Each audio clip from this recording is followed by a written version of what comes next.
And we're back with an all-new episode of Keep It La-di-da, la-di-da. I am deeply in mourning. I can barely believe I'm here, sitting here, talking to you, looking straight forward, pretending to be dignified. I cannot believe the great Diane Keaton has passed, but we will get into that today. We have a brand new podcaster who's very nervous about the medium with us today. I talking to this? Yes, that's okay. right. This is. Am I too close? Okay. Oh my God, you look like a pro. Yeah. It's the great Jon Lovett, who I was actually the original kind of person who made Keep It happen in general. Yes, I remember Keep It started. We remember very early. It was when our offices were above the Largo and rats were chewing through the wires. But you and Ira were coming in and we were testing and trying to figure out how to do our version of a pop culture show of friends sitting around a table in the same way Pod Save America was for politics. And I cannot believe that was 8 years ago. I know. And one of these days we're going to get it right. Yeah. Look, it's always, yes, that's right. It's like a New Year's resolution. Even though you fail, it works because you tried. Right. And people love to see people getting right back on that horse. That's exactly right. And that's what we think Keep It is. Yeah. It's a person getting on a horse over and thrown and then back on. Right. It's like that movie, The Rider. God knows what's happened to me in my head over the years since we started this podcast. But you're right. 8 years. Crazy. Welcome to Keep It. It's been way too long. It's been so long. Thanks for having me. It's great to be back in the Keep It chair, especially when there's a lot that's happening. Yeah. But it's good to see him. How is your sanity level? It is very hard to keep two ideas in your mind at once, which is like we are in a state of emergency and you have to live your life and not allow that emergency to take over everything. And so when you're focused on politics, it can feel exhausting and enervating and dispiriting.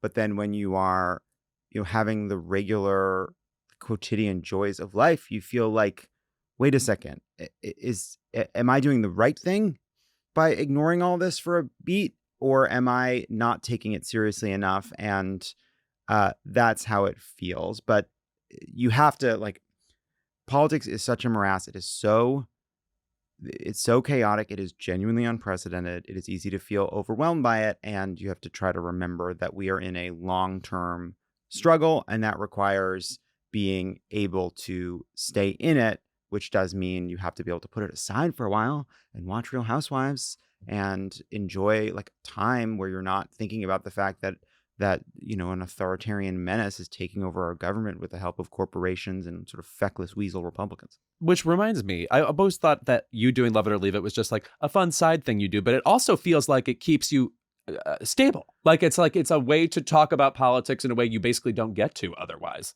Yes, I Love It or Leave It is also been doing this for 8 years, and it has changed dramatically. And I feel really proud. I think we should both, by the way, take a moment to feel proud of the fact that we have been doing shows for a long time, but really always trying to find ways to make it feel new and interesting to us, to try to find ways to be authentically connected to what we're doing, because the audience will be able to tell. And the fact that people keep coming back and stick with it, I think is a testament to the fact that even through all the different eras, the eras of politics, kind of moments in pop culture, finding ways to be curious and interesting. And for me, Love It or Leave It is that. And it is two things. One, we get to do a live show, which is extremely useful to me. I love seeing the live audience. I love understanding where their head's at. Yes, it is a mostly progressive audience, but people bring their apolitical friends. And also, by the way, we'll have a Republican family member will join and you get to talk to them. I get a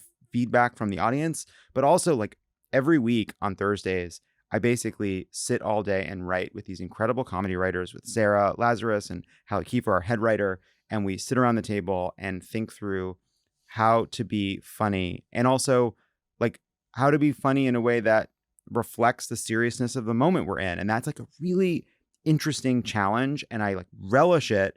And then I get to go on stage and tell these great jokes we've worked on, and that to me is one of the most rewarding parts of my week, if not the most. And you haven't even brought up the most important part, which is you get to reunite me with Jane Fonda on your couch, and she sees me, sits down. I reacquaint myself with her quickly, and then as you start to ask questions, she just grabs my hand. I was like, what is taking over my life right now? Is this me, Lewis? Jane Fonda there are people that just have she's a movie star. She's and charisma to me is such a like, we just don't understand it. Like that kind of captivating star, like we call it star quality. We talk around it in every way we can because you can't actually describe the thing itself. But when Jane Fonda looks you in the eyes, the world disappears. She is there's an intensity that doesn't feel like intensity. It doesn't feel like you are keyed in, but it is so it feels so effortless on her part. You're just in the presence of someone that has something magical to them. She's also effortlessly attentive. Yes. You know what I mean? Like she's always like willing to listen, and then she retains that. She's just such a good conversationalist, and then for some reason is also hilarious. I don't know if you're familiar with the work of Henry Fonda, not one of my favorite comedians. No, she is very funny. She's very wry, and she gets to, you just see someone that you see why they're so fucking good and have been so good for so long, because she knows that one of the arrows in her quiver is that because she is older, people expect her to miss something, not grab something, let something go by. And then she just grabs it. And you realize that she was like kind of fully in it with you and like, that's just someone who has like allowed themselves to be themselves as she's gotten like, she started as like an ingenue, she starts as this beautiful kind of like, almost like, depending on like, this sort of like stunning, beautiful sex object in these movies. And she remains this force in part because she like kind of, I think, is so curious and interested in the world in ways large and small. And anyway, it was so awesome to see you with her because you seem to at times know her career better than she did. Oh, well, imagine if I didn't. I also think when you interview an actor on a show like this, like it's no guarantee they'll have a great memory for their own career. Because by the way, why would you rewatch something you were in? You know what I mean? I'm forever changed by hearing Cher say, I am not a Cher fan. It's like, why would she listen to her old pop albums? But pop music is kind of for, gay men. You know what I mean? Like, It's weird to be kind of a fan of your own work, but she can take you back to any chapter in her career. And by the way, there are a million chapters. So she remains deeply impressive in that way, but also impressive. Tell me what the hell this Bravo America thing is. So we're doing... Watch me. I'm like Diane Sawyer going through these transitions. Yeah. So we're doing on Love It or Leave It feed. We have a new series called Bravo America.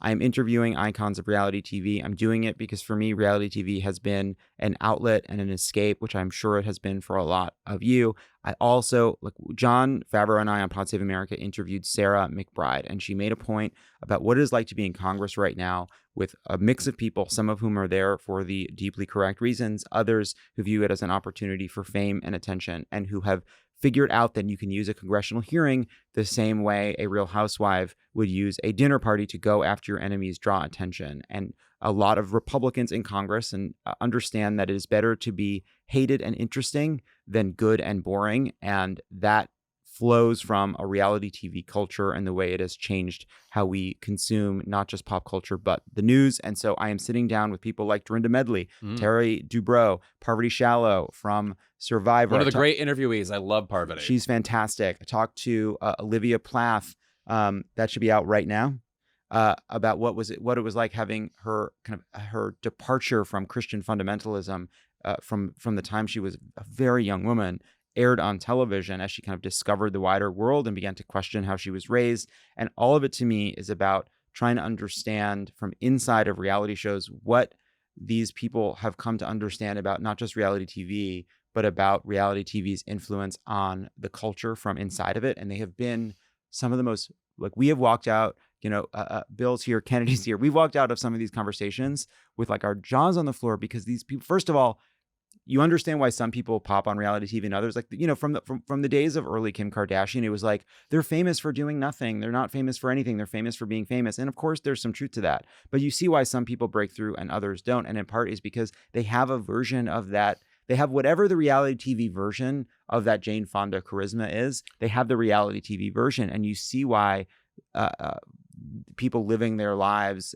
and having it be on screen made them the right people for that kind of a show. I also feel like the best reality show people, they have an ability to perform like nobody's watching and then look to the camera and talk to the viewer at home like we're on a team together. Yes. You know who I think is my new candidate for greatest reality originator who now just belongs to the culture? Jinx Monsoon.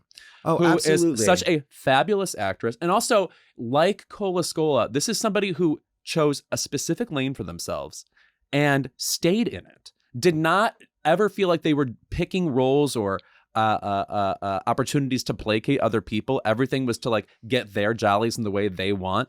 And she is just unbelievable. And I am miserable that I have not seen her in O'Mary. Oh, I saw both Cole and Jinx in O'Mary. They're Queen, both, look at you. I know. I was like, and it was fun. I actually was reluctant. I love Jinx. I think Jinx is an extraordinary talent. And that season of Drag Race is actually, I think, important in the history of reality TV because two things happened. One, you watched a bunch of people realize that they are on a show with a fucking star. Yes. And this sense of like kind of despair in competing against this star where they can't seem to gain purchase. They're scratching, trying to stay up on the side of the cliff, and they just can't. And you watch them kind of struggle with that. But also, every reality show has this moment where people who are on the show have seen the show. And Drag Race, when it began, it was not really watched. It was such a sort of experiment. It was so cheap. They were trying to win the show. They were trying to win the small pool of money and impress RuPaul because they were drag queens from the drag circuit trying to prove that they were good at it. And by the way, drag was not especially cool at that time. No. And then over the years, you watch people realize that this show itself is a platform. And that season, they were so hard on Jinx, who has now gone on to be and was from that moment forward a star. And and from then on, people realize like, oh, I'm not competing against these girls.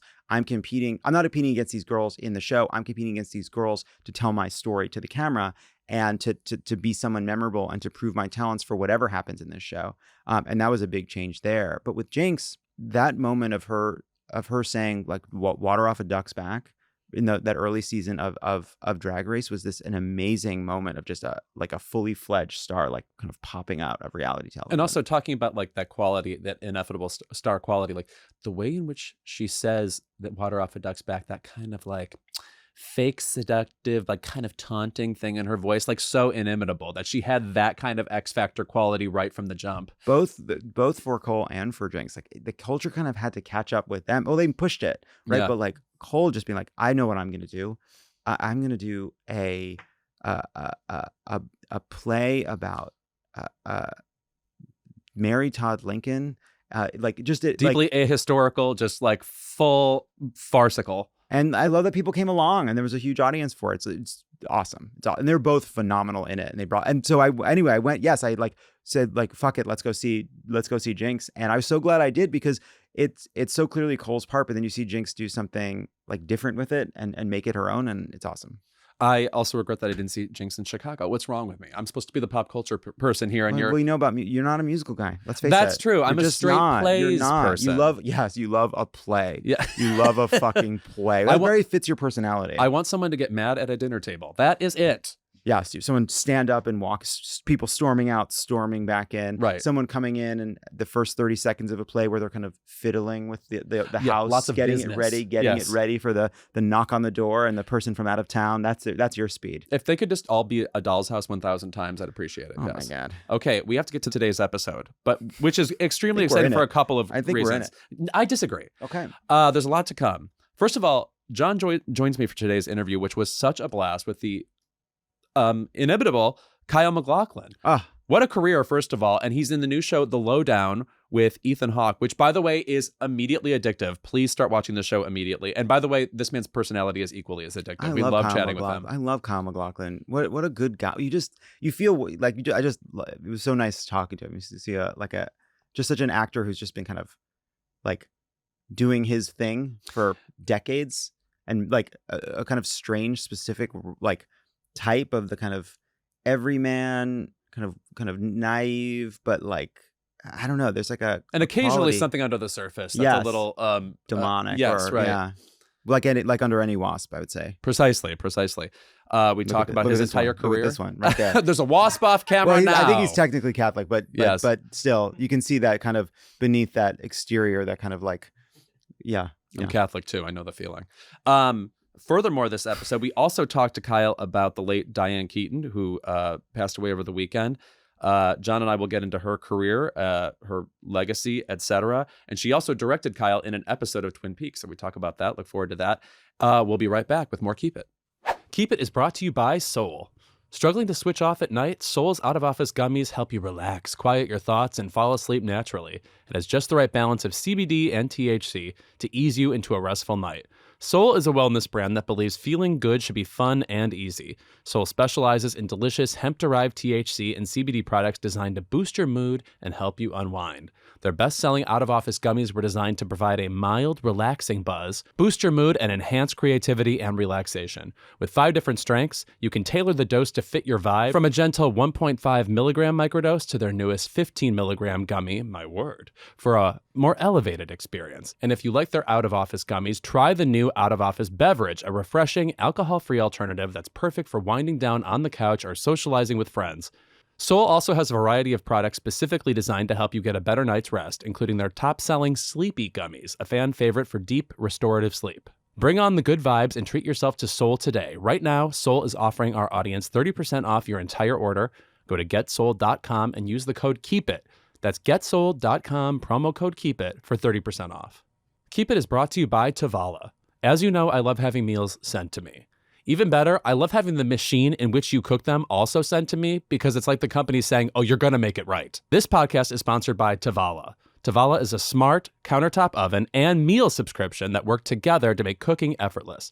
Tavala makes it so easy. You just scan the meal's QR code, pop it in the oven, and it cooks everything perfectly. Steams, bakes, broils, automatically. No guesswork needed. You can save up to $300 on the Tavala Smart Oven when you order meals 6 or more times by heading to tavala.com/keepit using my code KEEPIT for a limited time. The last time I did this, a couple days ago, and I emerged a better person because the meal was exactly right and I prepared it myself. If you know me, Lewis, you know that that is miraculous. Tavala's meals are chef-crafted and taste just like homemade meals, just without all of the headache. Plus, all of Tavala's meals are made with real, fresh ingredients. That's exactly why I like Tavala. The fresh ingredients are given to me. It's not just a pile of stuff. One by one, I put it together. It looks great. It tastes great. And they give me the machine in which to make it.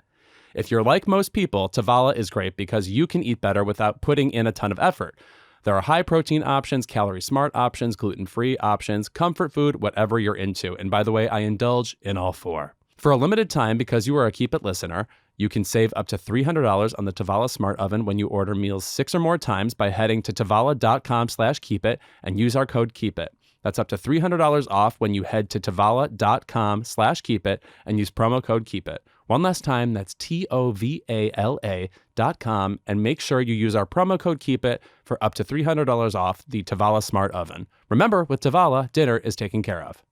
Hollywood legend and ball of fire, Diane Keaton passed away this past Saturday at the age of 79. It's a huge loss for Hollywood, so we're going to talk through our top Diane Keaton films. Lovett, what's the first Diane Keaton classic that stands out to you? So it's got to be Baby Boom.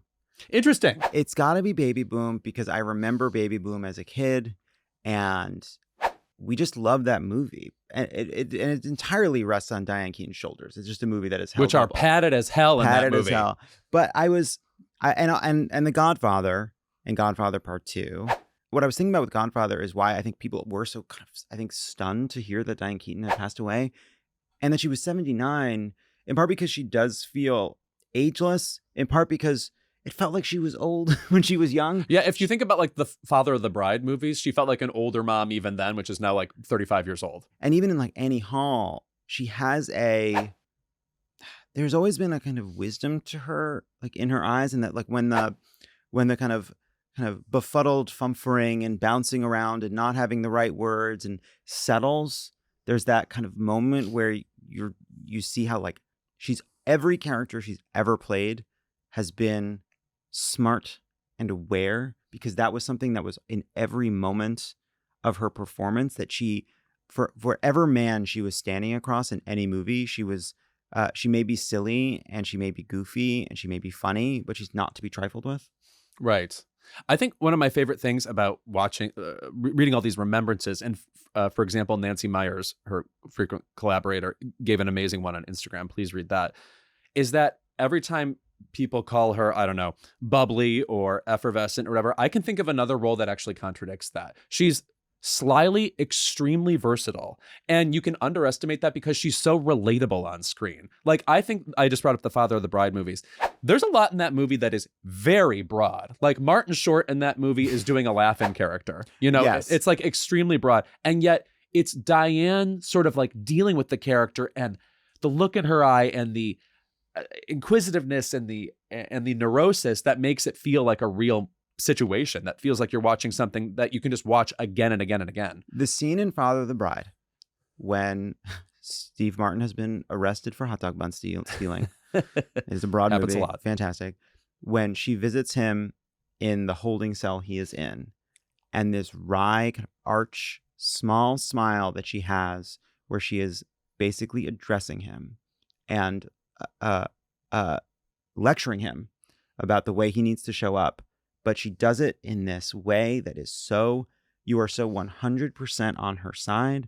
The whole movie revolves around that scene in a way, because it, like, everything is so silly and he's making all of these mistakes. And then you have one scene in the movie that says, this is how you were supposed to be, and this is how you should be from this point forward.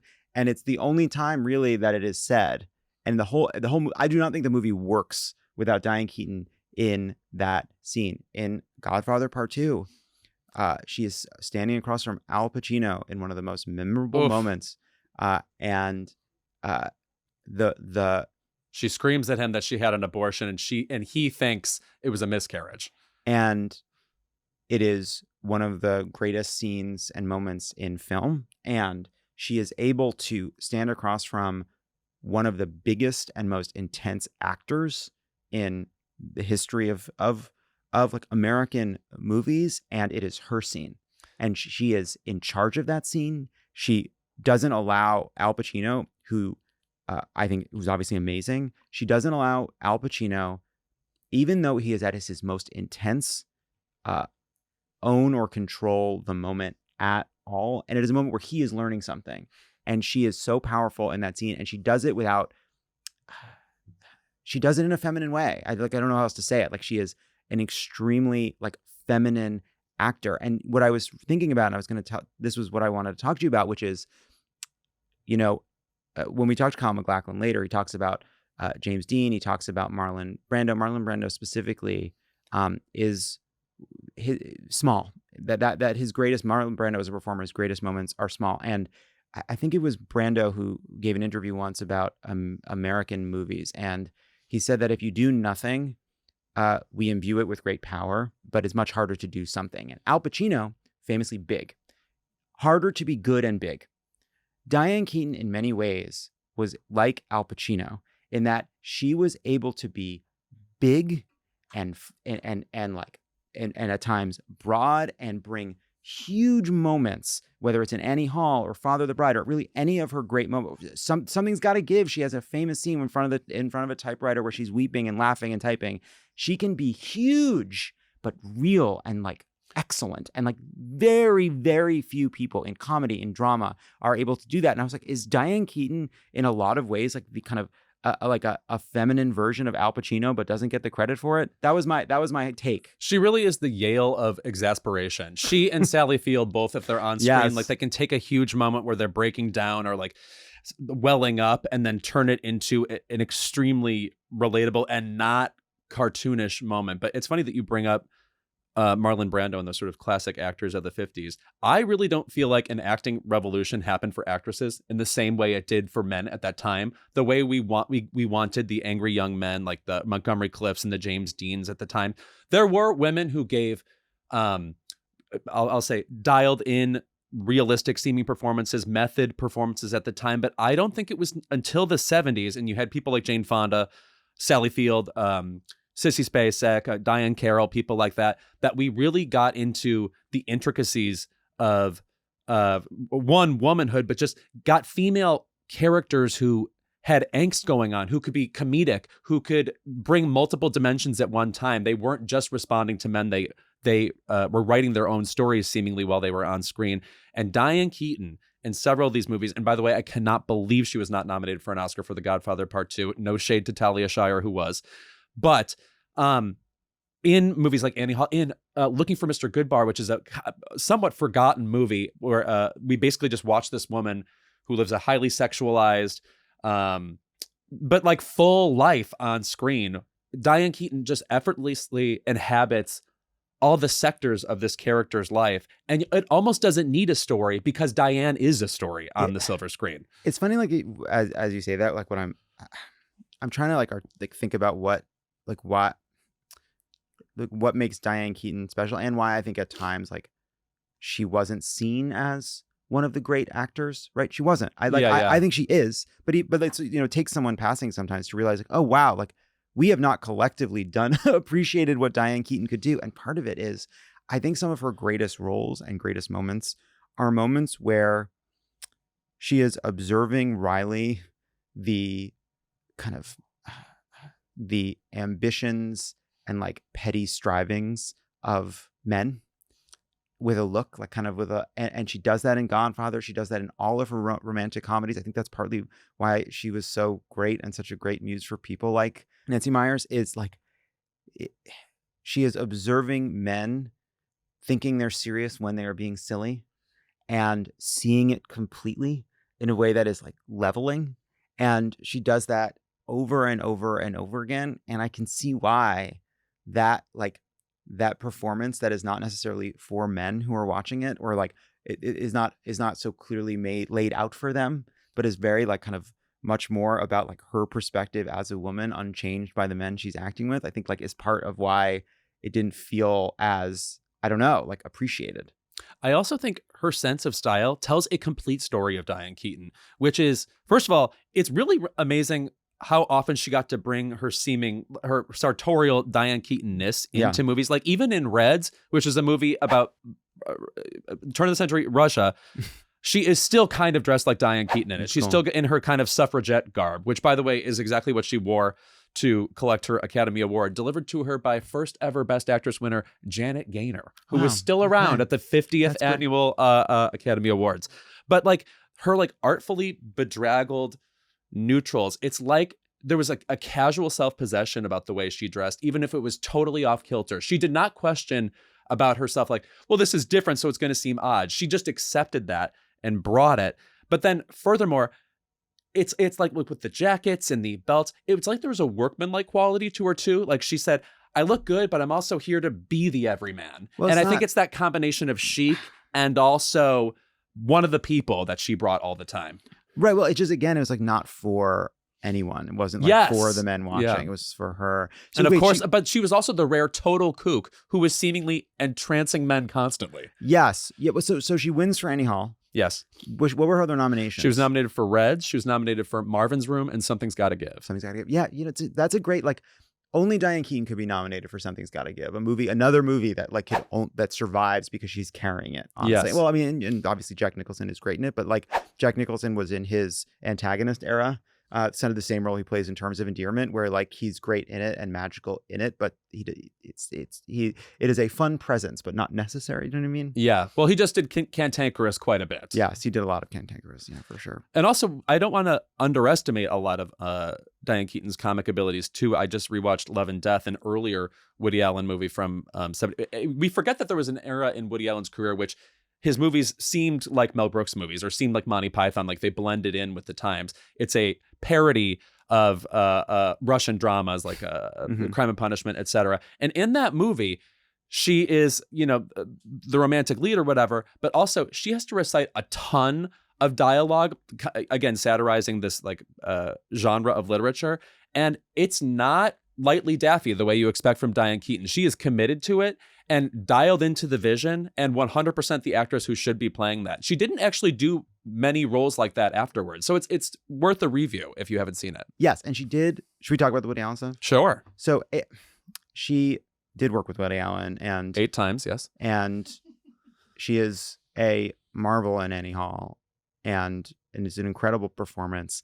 And look, I was engaged to Ronan Farrow, and I kept my Woody Allen antipathy in the breakup. And so it is, to me, like, I think part of the story that it was very hard for her to see Woody Allen both as someone she obviously admired, respected, viewed as critical to her success and helped her be the best actor she could be, while at the same time having to face the allegations against him. And she did what I think a lot of people do when facing that very difficult situation, which because it is so difficult and uncomfortable to face that a person can be two things, choose to believe the one.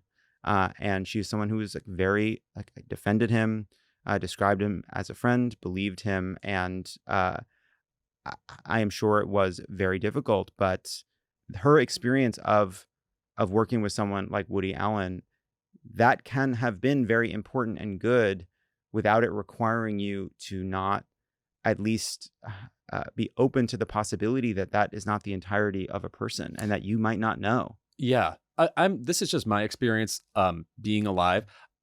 If certain accusations are made about somebody, no matter how well I know them, I'm willing to believe anybody. I don't think because I'm friends with somebody, it means it can't have happened. And when Diane Keaton uses the language, I believe my friend, it makes me disappointed because it's like she's naming a quality that would maybe exonerate him. Well, he's friends with me, so this couldn't have happened. So I find that especially uncomfortable. Yes, and there were others that were like that as well. Like Alec Baldwin, I thought was particularly kind of gruesome in how he handled it. And part of it with like someone like Alec Baldwin, it was like Alec Baldwin is so cocky and arrogant in his ability, his view of himself, that he couldn't conceive of the possibility that he might not understand or know the truth or be able to trust someone to tell them the truth. But as someone that was very close with Ronan and of course Mia and Dylan, it was very hard to know what had happened and how much information there was about what happened. And then to see people that you love and admire, like Diane Keaton, refuse to engage with it because it would require them to change how they see someone that they admired and respected. And when I saw that Diane Keaton had passed, I, of course, thought about how much I loved her as an actor. But what came to mind for me was the fact that at a moment when Dylan was telling her story, and when I was close to this family and well aware of what had happened, knowing what had happened inside of this family, knowing that Woody Allen was a monster, and then seeing Diane Keaton go above and beyond to stand up for him because she cared about his work and their friendship. And so choosing that over engaging with the actual facts, even if that required discomfort, that to me is, in my mind, central to how I think of her. And that is sad, but that is I could not think of Diane Keaton without thinking about what she did to defend Woody Allen. Those were her choices. I think that's rational. And also I have to say, he gave a statement about Diane Keaton. So he toasted Diane Keaton's comic abilities, but he also said, we had a few great personal years together and finally we both moved on. And why we parted, only God and Freud might be able to figure out. Disgusting. She went on to date a number of exciting men, all of them more fascinating than I was. You see? Gross. He's fucking gross. Like in the public record, he's gross without even having to accept the allegations, which knowing Dylan, knowing Ronan, knowing Mia, knowing what happened, like I know you'd have to deny so much evidence to believe Woody Allen. But I guess the way you do that is by not allowing yourself to see it. And just choosing the word friend and sticking with that and pretending that's like a point of view that sort of smooths over everything or smooths over having to investigate further. And by the way, there have been people that have handled this and said, like, look, this is the person I worked with. I love my chance to work with it. I can't speak to what happened here. I don't know what happened here. And and like there are people that have been able to handle what is a difficult situation without I don't know. Ultimately, when you say I believe my friend, you're saying you don't believe a person who is telling a story they have told unchanged since they were the time they were a little girl. And that may be hard and uncomfortable, but that's what, right now, like, look, that's what life is. Life is either we have in politics, we have people who choose to ignore anything uncomfortable to make politics feel easy. And then we have people who are willing to face that life is hard and complicated and requires you to feel things you may not want to feel. That's our Diane Keaton conversation. If you have anything to add in the comments, please. I just want to add one more thing. I can't think of any other movie. Annie Hall was originally supposed to be this large movie with many more storylines going on it. And one part of the storyline was a murder mystery that then turned into the movie Manhattan Murder Mystery later on that Diane Keaton was also in. So bizarre. I've never heard of a movie carved out of a movie in order to, which then became a Best Picture. So there is another example, which is Aaron Sorkin went into a hotel room at, I believe, the Four Seasons on Doheny, did coke every night until he That does not seem like him. Go ahead. or whatever he was doing, until he had written a script that was several hundred pages. And from that script, Rob Reiner takes about 100 and says, this romance, this is our movie. This is American President. And he's like, I'm going to use the whole Buffalo. He turns the rest of it into the West Wing. So he had a whole office drama that becomes the West Wing, but the romantic comedy gets pulled out and becomes the American President. Now I have to think about Annette Bening in that movie because she was scintillating. So great. So great. No need to go to DuPont Circle to get to the White House from where she was going, but otherwise a great film. The other thing too is you think like, oh, at the end of that movie, Michael Douglas goes into the briefing room and gives one speech. That's a classic of the political dramas in movies, which is a politician finally gives the speech and then everything is solved. But in real life, it's like 2 days of coverage about his speech, and his poll numbers are still in the fucking toilet, and he just abandoned his key initiative. Yeah, you can't just win. Yeah. Like at the end of Clear and Present Danger, Harrison Ford says they're launching an illegal war to kill drug cartels because of a personal connection. It's like, I don't know, Trump's doing that on television every day right now. Sometimes the speeches don't work. You a fan of Wag the Dog? Oh, love Wag the I Dog. love Wag the Dog. the Dog. Should be discussed more, even though David Mamet should not be discussed more. No, he should be. Yeah, he's discussed exactly the right amount. Yes. We'll be right back with more Keep It. But before that, some quick housekeeping. In today's depraved media landscape, the only thing worse than being hated is being boring. That's the world reality TV built, and we're eating it up. Kicking up your feet as housewives rip into each other is one of the best ways to escape the onslaught of news. But the more we watch, the more it's becoming clear how reality TV just hasn't changed TV, it's also changed politics. In a special Love It or Leave It series, Bravo America, Pod Save America's Jon Lovett dives into the reality TV universe, interviewing icons from Survivor, The Real Housewives, and more to explore how these shows blur the line between authenticity and performance. Receipts, screenshots, wine-drenched memories. You can find this series every Tuesday on the Love It or Leave It feed or watch on YouTube. Also, California voters, you listening? I just want everyone to know that I was here for this and that Lewis had to do a plug for my series while I sat in the room, and I just think he did an amazing job. Oh, thank you. I was talking to California voters. Thanks.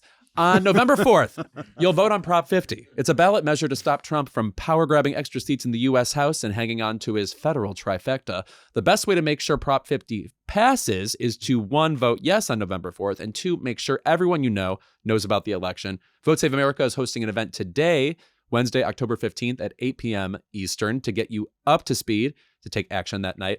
And you don't have to live in California to join. Have family or friends in California. You can join VSA's call and learn about how to motivate them to get out and vote. Sign up by going to votesaveamerica.com/prop50, paid for by Vote Save America, votesaveamerica.com, not authorized by any candidate or candidates committee. All right, we'll be right back with Kyle MacLachlan. Sometimes I just think about when Vanessa Williams got an Emmy nomination for Ugly Betty. Who saw that coming? And yet, she deserved it. And yet, somehow, I love my Helix mattress even more.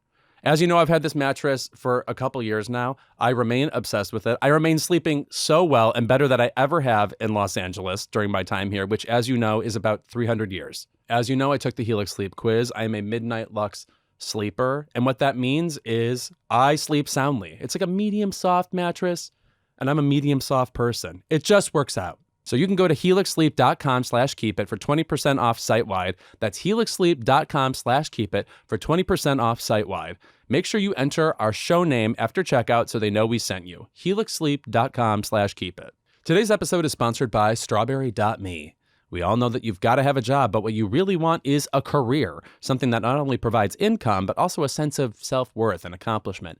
If you're feeling stuck in your job and want to level up your career, you should check out strawberry.me. Strawberry.me is a career coaching service that will help you move up the ladder, negotiate better pay, or land a job you love in an industry that you're passionate about. Just take a quick quiz, and then strawberry.me will match you with a career coach who's best suited to help you achieve your goals. With the help of a coach, you'll gain clarity on your goals, ensuring that you're moving towards the career you actually want. Instead of working aimlessly and hoping for the best, you'll develop a plan designed to help you land better opportunities, negotiate higher pay, and position yourself for success. And because real progress doesn't happen without accountability, your coach will help keep you on track, so you actually follow through. Strawberry.me gives you the tools you need so that you're the one in control of your career. Head to strawberry.me/keepit to claim a special offer and get started. That's strawberry.me/keepit. Stop settling and start building the career you actually want. This week's guest is an illustrious actor known for his unforgettable performances in Twin Peaks, Blue Velvet, Sex and the City, Desperate Housewives, and more. He's currently starring opposite Ethan Hawke in the new series The Lowdown, which is so fabulous, now streaming on Hulu. We're going to get into all that and much, much more. So without further ado, please welcome to Keep It, Kyle MacLachlan. And the crowd goes wild. I'll do it for us. I'll do it for us. Oh, yeah. You're the first person to respond with like Argentinian soccer noise. That was Yes. There's different sizes of stadiums that I can do. And, thank you. That was the big one. So you got it.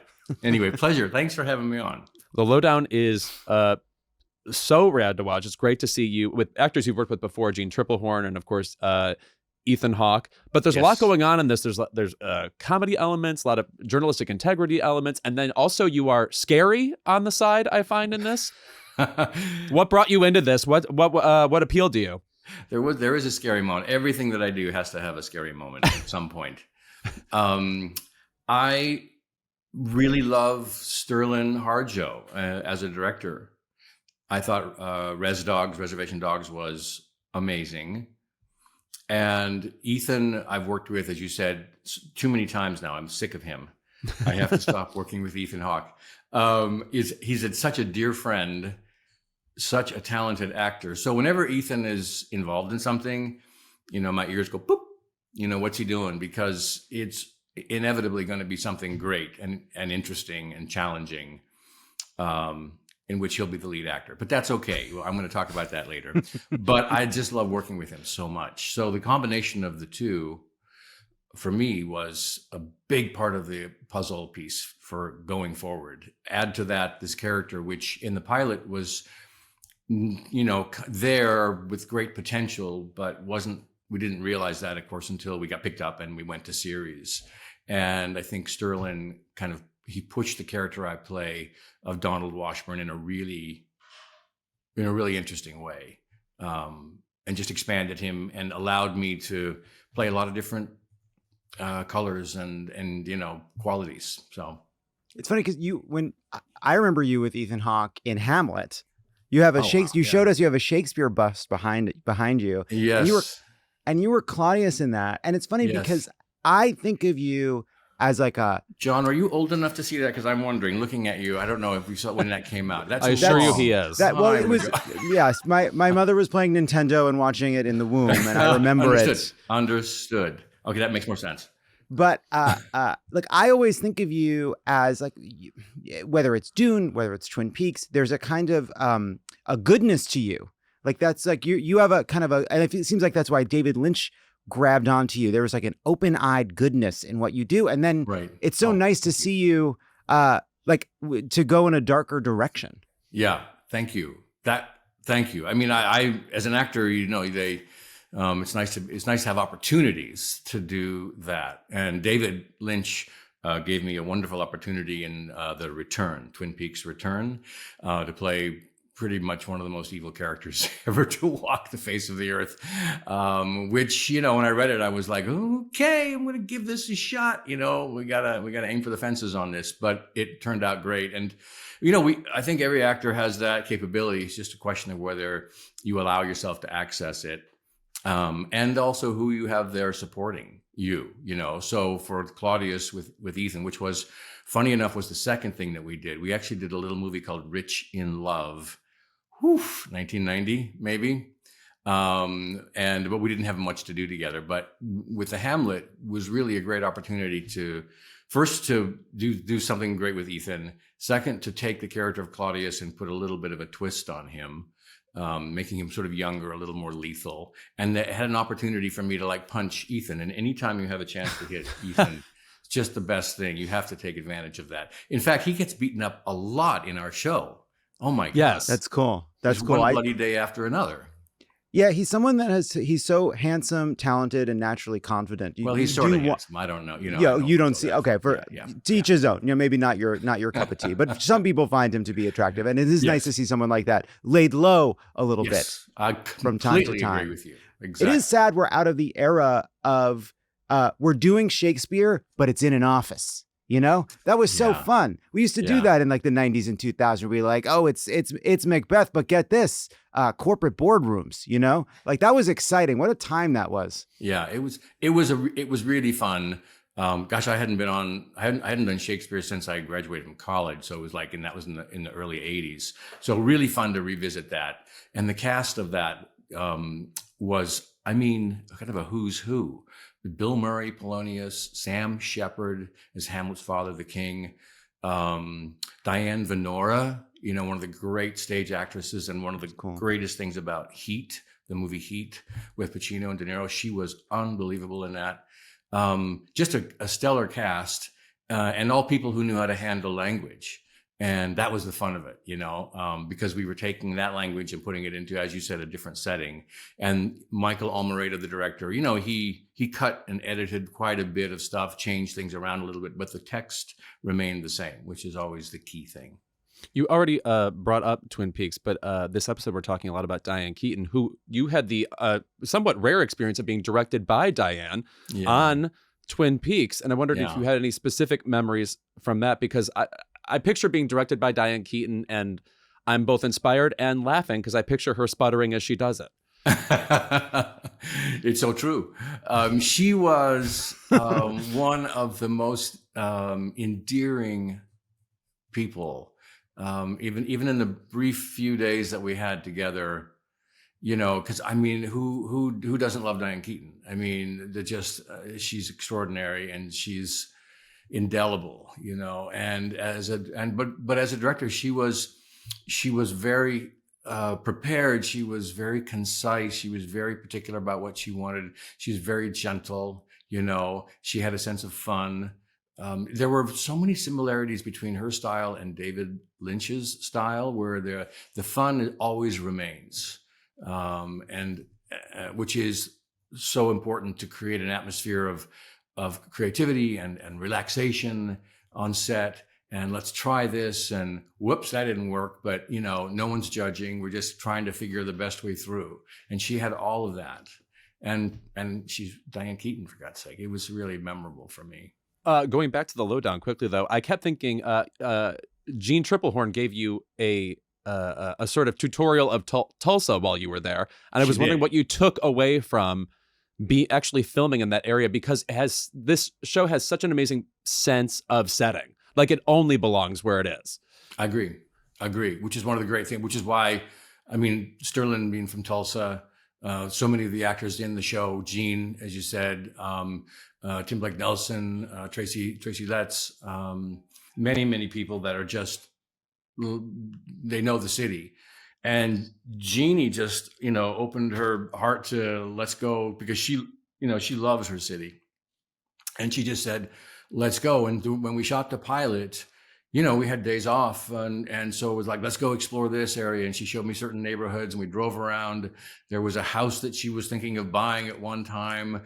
You know, we took a tour of the house. You know, it's a Frank Lloyd Wright. We were like, and I just was like, this is exposing me to a city that, left to my own devices, when you work on something, you know, you see the hotel room, and you see the van, and you see the set, and then you see the hotel room, and then you see the van, and you see the set. You just sort of play that over and over and over again. And unless you're adventurous, you don't go out, you know. And she was the one that really pushed me out the door and said, let's go explore and find some places. We had some great dinners. And then we filmed in some unusual spots too, well outside the city.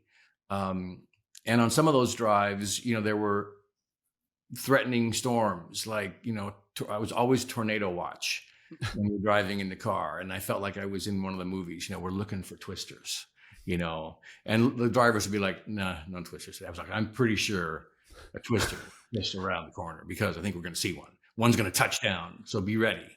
I was so excited. We never saw a twister. Isn't it crazy that tornadoes are like, they exist in other parts of the world, but it is like uniquely in a part of this part of America where tornadoes are a constant part of people's minds, and people in other countries are like, it's like you're talking about dragons. Like, what do you mean tornadoes? The air comes down and spins and ruins everything? Right. That makes no sense. Yeah, and can destroy thing and kill people and do all this crazy stuff and create damage, and you don't know where they're going to go or what happens. It's like a dragon. I think that's a great analogy. I'm going to use that if I may, Jon. Thank you. No, it's yours. It's yours. Hey, take it. Take it. Wait. Take it. It's all good. I have a question. Remember Sex and the City? When you were going to be on Sex and the City, did you understand that you were going to be on a path where at some point you were going to have to spend a day filming in a bathroom, pretending to masturbate to a magazine of big busted women with your show's fiance glued to it? Did you know how? This is why I agreed to do the show. Who wouldn't after that? Well, I talk about that a little bit occasionally in that streaming television, not network necessarily, but streaming television. Is very frightening because you don't know what's around the corner. And you go in trusting, you're naive, you're wide-eyed, you're bushy-tailed, you're ready to go.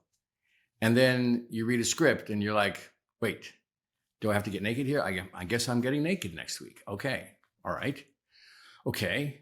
And there's an emotional breakdown. You have to break down and cry real tears and go and this whole thing. Right. Okay. Got that. So you don't know going in, like a movie, you're like, okay, here's where I start, here's where I end. And you're like, okay, I got it. I got to do this and this and this. Got some time to prepare, get my head around it. Not on television. It's like ready, set, go.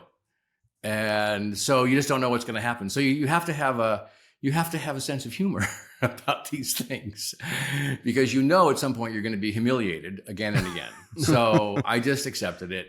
I went in and I thought, this will be fun. I really did. I got to say, I enjoyed myself so much. They're such creative people. I really like Kristen Davis. I think she was amazing. She's so funny. She's what I call inadvertently funny, which is really hard to do. In fact, I've never figured out if she knows she's funny or is she just funny. And I've never asked her. I'm going to go on her podcast soon, and I'm going to ask her because I didn't have the courage to ask her before. You have that quality too, a little bit. I think you have that quality that people might not know whether or not you're in on the joke, like in Twin Peaks, and like that's a part of like I think you're kind of like straight-laced guy dynamic. Yeah. I love doing that because I do it in life too. I say things and people are like, what? And like, oh, he's being funny. Okay. Because I try to keep a straight face. I would say you already brought up Kristen Davis, but I'm also curious, since you just brought up Diane Venora, the great stage actress. Oh, love her. You working on Sex and the City, Frances Sternhagen is one of the great stage actresses of all time who played your mother, Bunny McDougal. Something about that character lingers with me forever. She was there's no other word for it, bone chilling. And yes. I'm wondering what choices she made to actually make that happen, because it sticks with me. Like I'm chattering as I sit here and think about her. What was the dynamic like working with her? Oh, frightening. She would come in and throw things. She would come in literally like she just came down from upstate New York from her farm. And she'd walk in her Birkenstocks and her like short, long pants, and like a blouse you might put on before you go out in the garden, almost wearing a straw hat. I swear to God, the lady just came from a rural part of the world, but that she does rural really well. Like she has the canning stuff in her kitchen. She's got the garden, but she's on a couple boards at the same time. She's so powerful and so unexpected. And she would put on the Chanel and get into that Upper East Side vibe. And exactly what you said, Louis.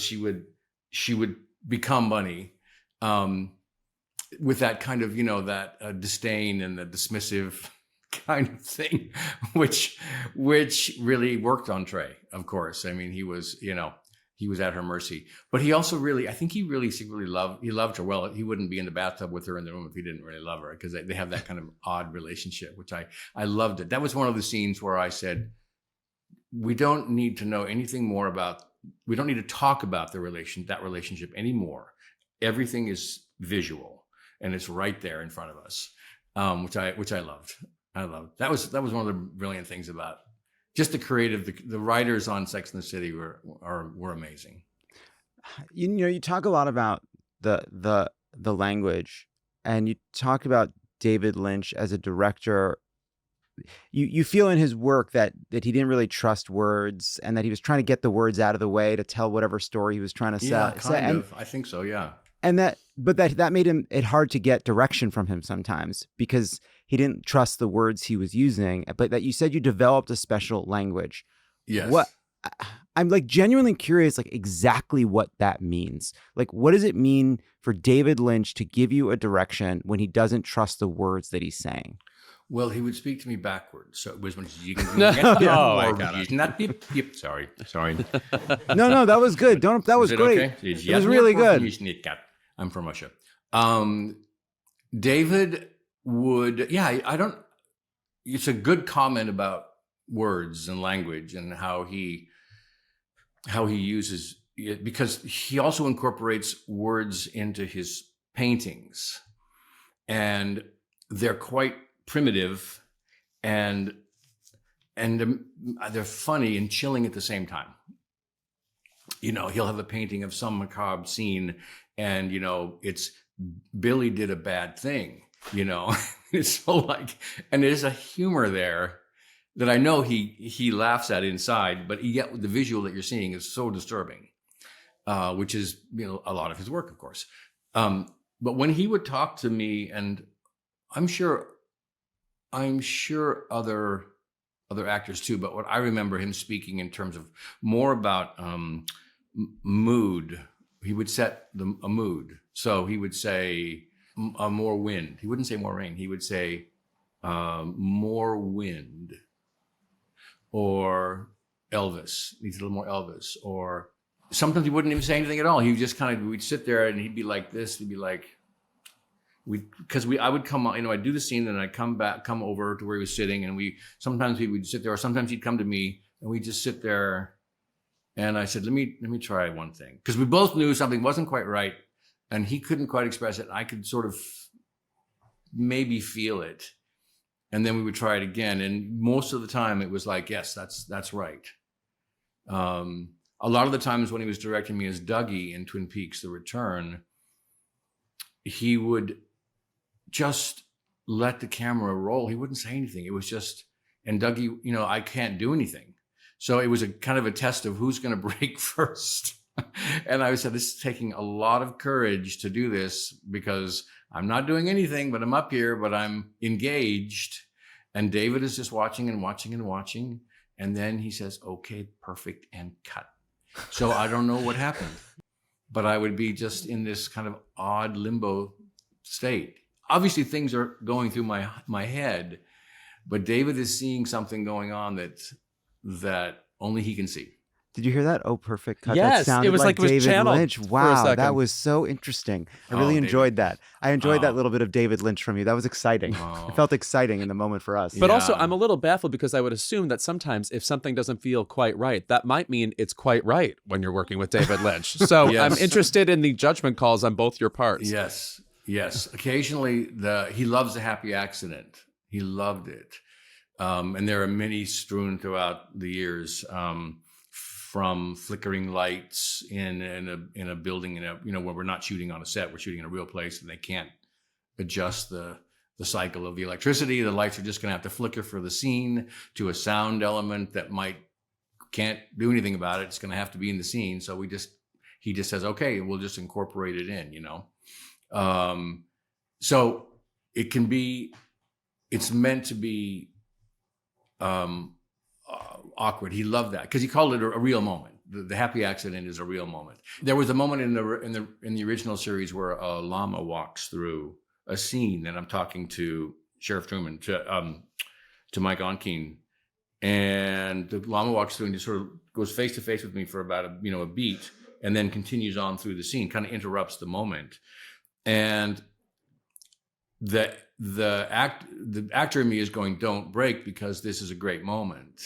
So I was just like, but the character is like communing with the llama for a minute, and then we go right back to the scene. And I recognize, don't please, nobody in the scene, suddenly crack up. But everybody was conditioned because of working with David. You don't ruin a take because something goes wrong. You keep going, and it can become something. Now, I have to ask about your fabulous presence on TikTok, and also your new podcast in which you talk to millennial Gen Z creators about their creative process. One of my favorite all-time podcasts hosted by Amy Mann is called The Art of Process, and really got into artists' minds. And I so appreciate that. It's so fabulous. What spurred this idea, though? I mean, and also, Why is it Just so money. rare that Just someone... needed a lot of Oh, I money. see. You're 'Cause there's strapped. a lot of money in podcasts. Yeah. You know, it was a combination of things. We started out, I work with my wife's creative team. They are absolutely brilliant. And so we were thinking about maybe doing something, maybe getting into this new, well, it's not so new, but it was kind of new then when we started talking about it. And I had an idea as a way to talk about wine and business and actors who had an entrepreneurial side to them and were, had a cosmetic line or a health line or an alcohol line. And I said, wouldn't it be interesting? Let's talk about that passion and also what they do and kind of do an interview show like that. And that just kept, everyone was kind of like, yeah, we sort of like it. And that just kept morphing into this other thing. It's like, hey, why don't we try and find a way to discover, kind of unearth, to turn over the soil of what's happening with a younger generation in the creative environment. And I said, that's actually makes sense because I'm very familiar with my mentors, people that inspired me from way back, from James Dean, Marlon Brando, on and on and on. And I said, but I don't really know what's happening, on the other side. So I said, let's do that. So we put that together. We called the show, What Are We Even Doing? And you can say that, what are we even doing? Or what are we even, there's a number of ways you can announce it. And we just decided, let's just start talking to people. And I didn't know a format. I didn't know what format it would take. And I just said, what I'm most comfortable with is not sitting there and peppering a guest with questions, but having a couple of questions and then starting a conversation and just letting it go wherever it's going to go, with the idea that it's all about, this creative journey and who they are as artists. So that's how it happened. And iHeart said, hey, we like this idea. And so they've been really helpful. We have a cool little studio space on the street in Hollywood called Cosmo, which I think is so appropriate. I dare you, if anyone has been on Cosmo or knows where Cosmo is, without looking at Google Maps, you win a prize. It's tucked away. That you have faced two of my greatest demons head on, Francis Sternhagen and Gen Z. You should be commended. They're actually, they're fine. They don't bite you. They're okay. They're very interested. They're very curious. And they're sort of curious about what it's like to be an old guy. So we talk about the early, those years, which I appreciate because it's fun to go back and revisit a different time as an actor, as an artist, when someone else was doing something and there were different criteria, different expectations, a different world, and what was kind of the driving, motivating forces back then? What was Hollywood like? All those questions that you want to know from people that actually went through it, if they can remember. I guess they say if you were in Hollywood back in the 60s, you weren't really there, right? If you can remember the Hollywood back, what's that quote? I don't know. I do a lot of drugs. I don't really know. That's right. That's exactly right. That's the reference. Perfect. You got it. Kyle, if I can ask you one final question, you just said, if you could recommend to someone Gen Z aged to watch a movie in the era of Brando or James Dean that they probably haven't seen, what would be a good starter or sort of entry point into that era? Such a good question. Oh gosh, trick question. I mean, Rebel or Rebel Without a Cause or East of Eden, to me, East of Eden, I think probably was the one for James Dean because he's so good in it. And I love Julie Harris too. So fabulous. Oh, she's amazing too. Thank you for reminding me. Yeah, she's amazing. That's a great starter. And then,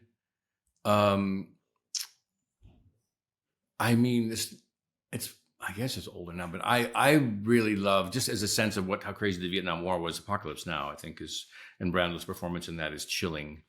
I love that. And his performance in the documentary is even more chilling. So, oh my gosh, yes, that's just a different thing. I was thinking about Rebel too because Dennis Hopper is in Rebel. Correct. Yes, fabulous in Apocalypse Now, of course. And fabulous. Look at that. You're absolutely right. And I got to work with him. He's just, what an extraordinary man he was. Oh yeah, he was in Blue Velvet, wasn't he? Yeah. Let me think. Yes, yes. Something about yes, I remember being traumatized. Yes. Yes. You remember. I was traumatized. There's nothing compared to what I felt, for goodness sake. Remember when Dennis Hopper's head came off in that bus? Yeah. Different movie. Different movie. Yeah. Different movie. Oh, that's that's Rebel Without a Cause. Rebel Without a Cause. No. Famous bus scene. Oh, you know what's a really good one too is Easy Rider. Of course. Oh yes. Of course. That's a really good movie of a time because it was the first of its type of that time. It would be good. Peter Fonda, dance opera, Jack Nicholson. Kyle, thank you so much for being here. You're a delight to talk to. And I can't wait to listen to more of this podcast. It's such an awesome idea. Thank you. Yeah, I'm excited. We go back. We've got 10. We've dropped 4, and I've got another 5 to record next week. I love it. It's just, I love the research side of it. I love sitting down and just learning about what's happening in the world, the young world, this up and coming world, and how they're dealing with everything. And so, yeah, so far it's been a dream journey. And you got to tell those kids, if they think Timothée Chalamet is Paul Atreides, they gotta learn their fucking history. Yeah. Listen, I straighten them out right away. Mm-hmm. We just give them a little bit of spice. Yeah, that's good. We don't make them drink the water of life. No water of life yet. Just a little bit of spice. That's all. Thank you again for being here. Such a pleasure. What a pleasure. You guys are great. Thank you for having me on.